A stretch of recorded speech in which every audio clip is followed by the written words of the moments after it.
नमस्कार दोस्तों, स्वागत है आपका टारगेट जीके जीएस साल में। आज की इस वीडियो में हम बात करेंगे यूपी टेट 2026 की आंसर की से जुड़े बड़े अपडेट की। यदि आपने भी आंसर की में कुछ प्रश्न गलत लगे रहे हैं तो ये वीडियो आपके लिए बहुत महत्वपूर्ण है। इस वीडियो में हम जानेंगे कि किन प्रश्नों पर सबसे अधिक आपत्ति दर्ज की गई है, किन प्रश्नों पर सभी विद्यार्थियों को कॉमन नंबर मिलेंगे की संभावना, और यदि संशोधित उत्तर कुंजी आती है तो उसका आपके रिजल्ट पर क्या प्रभाव पड़ेगा। साथ ही हम आपको सरकार की जानकारी से विश्लेषण दें ताकि किसी भी अफवाह में ना आए। अगर आप UP TET, C TET, super TET या टीजीटी, पीजीटी और अन्य प्रतियोगिता परीक्षा की तैयारी कर रहे हैं तो हमारे चैनल को सब्सक्राइब करें और वीडियो को लाइक करें, अपने दोस्तों के साथ जरूर शेयर करें।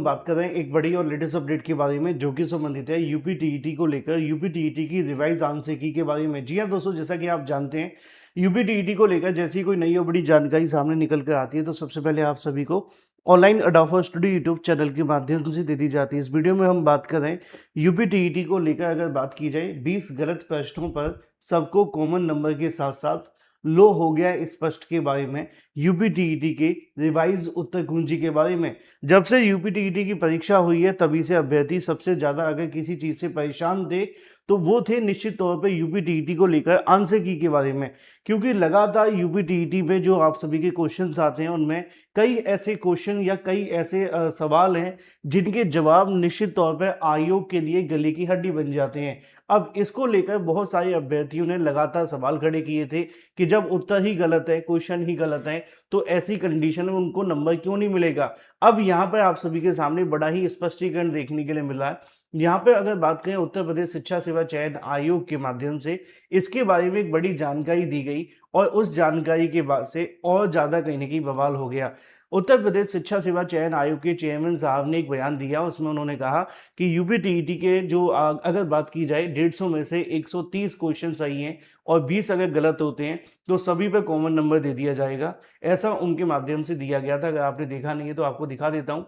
ये समाचार पत्र आपको देखने के लिए मिला था जिसमें अगर बात की है चयन आयोग के विशेषज्ञों की, इसमें जानकारी दी गई थी कि यूपी टीईटी को उत्तर कुंजी में जो सवाल उठे हैं उस पर उत्तर प्रदेश शिक्षा सेवा चयन आयोग विशेषज्ञों की राय लेगा और अध्यक्ष प्रशांत जी के माध्यम से जानकारी दी गई कि वेबसाइट पर आने वाली सभी शिकायतों और विशेषज्ञों के पास भेजा जाएगा।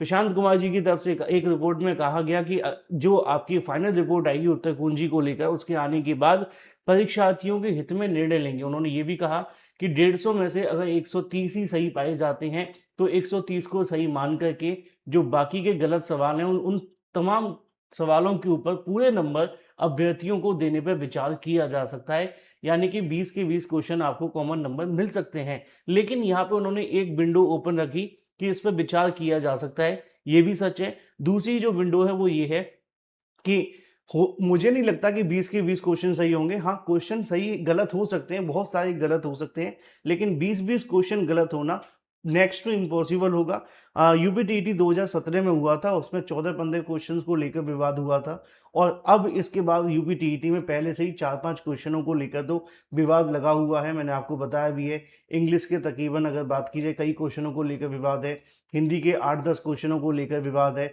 इसके अलावा और भी कई क्वेश्चन हैं जिनको लेकर विवाद है। अब उत्तर प्रदेश शिक्षा सेवा चयन आयोग के चेयरमैन साहब ने तो कहा है कि अगर 20 क्वेश्चन गलत हुए तो 20 पे आपको 20 के 20 नंबर मिल जाएंगे, लेकिन मुझे ऐसा लगता है कि शायद इतने नहीं होंगे। हाँ, कुछ हो सकते हैं और हो सकता है कि आयोग उस समय पे कोई और रणनीति बना दे, क्योंकि कई बार आयोग ऐसे करते हैं जिन्होंने उस ऑप्शन को चुना है केवल उनको नंबर दे दिया जाता है, इससे फिर वो नंबर कॉमन नहीं मिलता। लेकिन हालांकि ऐसा होने पे और ज़्यादा विवाद हो सकता है, जैसे कि आपको देखने के लिए मिला। मैंने ये पुरानी आंसर की है। इस प्रकार का स्टार जो लगा होता है, डॉट लगा होता है, इसका मतलब ये होता है कि वो क्वेश्चन गलत है या ऑप्शन गलत है, तो फिर उस पर कॉमन नंबर मिल जाता है। फिलहाल इस वीडियो में इतना ही। Thank you for watching this video.